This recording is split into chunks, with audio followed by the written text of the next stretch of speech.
আসসালামু আলাইকুম। সবাই কেমন আছেন? আমি আলহামদুলিল্লাহ ভালোই আছি। আজকে আমি আপনাদের সাথে শেয়ার করব যে আমি বিফ কাবাব কিভাবে বানালাম। তো আমি একটা কড়াইয়ে প্রথমে আমি পেঁয়াজ দিয়ে দিলাম। পেঁয়াজটা বেরেস্তার মতো একটু করে নিলাম আর কি। করে নিয়ে তারপর আমি মাংসটা দিয়ে দিলাম। মাংসটা আমি একটু ছোট ছোট করে টুকরা করে নিছি। এবার আমি আদা রসুন পেঁয়াজ পেস্ট দিয়ে দিলাম।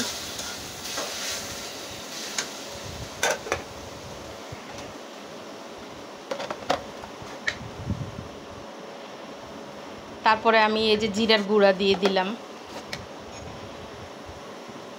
তারপর আমি এই যে মরিচের গুঁড়া দিয়ে দিলাম।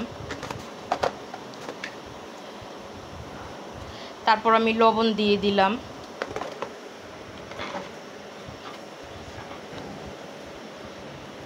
তারপর আমি এই যে গরম মশলা দিয়ে দিলাম। আমি গরম মশলা আস্ত খাই না, আমি এটা গুঁড়া খাই। এখানে আমার 13 রকমের মশলা আছে।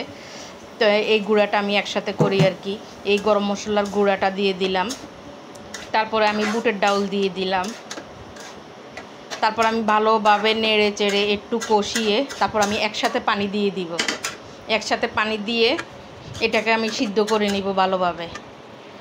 তা আমার এটা সিদ্ধ হয়ে গেছে। এই যে সিদ্ধ হয়ে গেছে মানে কষানো হয়ে গেছে আর আমি পানি ঢেলে দিছি। পানি দেওয়ার পরে তারপরে আমার এটা রান্না হয়ে গেছে। আসলে ভিডিওর স্পিডটা একটু বাড়াই দেওয়া হয়, কারণ বেশি টাইমের ভিডিও কেউ দেখতে চায় না। তো এটা আমার এই যে রান্না হয়ে গেছে। তারপর আমি একটা গ্রাইন্ডার মেশিনে এটাকে নিয়ে নিছি। নিয়ে তারপর আমি এই যে এটাকে ব্লেন্ড করে নিতেছি। নেওয়ার পরে এটা রান্না করতে কিন্তু আমি অনেক মশলা দিছি, যার কারণে আমি এখন আর কিছু মশলা দিব না। খালি বিস্কুটের গুঁড়া দিব, তারপরে ডিম দিব আর কাঁচামরিচ দিব। কারণ কাঁচামরিচটা আগে আমার দিতে মনে নেই, ব্লেন্ডার করার সময় আর কি কাঁচামরিচটা দেওয়া উচিত ছিল। তো কাঁচামরিচটা আগে দিতে মনে নেই, তারপরে আর কি পরে দিছি আর কি আমি কাঁচামরিচটা। এই যে আমি ডিম দিলাম। তারপরে এটাকে আমি হাত দিয়ে ভালোভাবে মাখিয়ে গোল গোল করে শেপ করে নিব। শেপ করে নিয়ে তারপর এটা আমি ভাজবো। আমার ভিডিওটা যদি ভালো লাগে আপনারা লাইক কমেন্ট শেয়ার করবেন এবং আমার ইউটিউব চ্যানেলটা সাবস্ক্রাইব করে দিবেন। আমার ইউটিউব চ্যানেলের নাম শাহানার রান্নাঘর। এখানে আমি বিস্কুটের গুঁড়া দিছি আর কাঁচামরিচ দিছি, দিয়ে তো ভালোভাবে মাখিয়ে তো এটাকে গোল গোল করে নিছি আমি।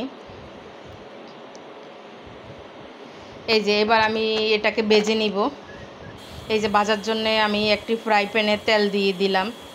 তারপরে আমি এই যে আমি সবগুলি ভাজি নেই, আমি 8-9টার মতো আর কি ভাজছি আমরা সন্ধ্যায় খাওয়ার জন্যে। তো আমি কিছু ফ্রোজেনও করে রাখছি ডিপ ফ্রিজের মধ্যে রেখে দিছি। এটা 1 মাস 2 মাসও খাওয়া যাবে ডিপ ফ্রিজে ফ্রোজেন করে। তো এই যে আমার টিকাটা কেমন হলো আপনারা জানাবেন। এটাকে টিকাও বলে বা কাবাবও বলে, যেটাই বলা যায়, কোনো সমস্যা নাই। তো এই যে আমার কাবাবগুলি হয়ে গেল, আমি একটা একটা করে সব নিয়ে নিছি। সবাই ভালো থাকবেন, সুস্থ থাকবেন। আজকের মতো আল্লাহ হাফেজ।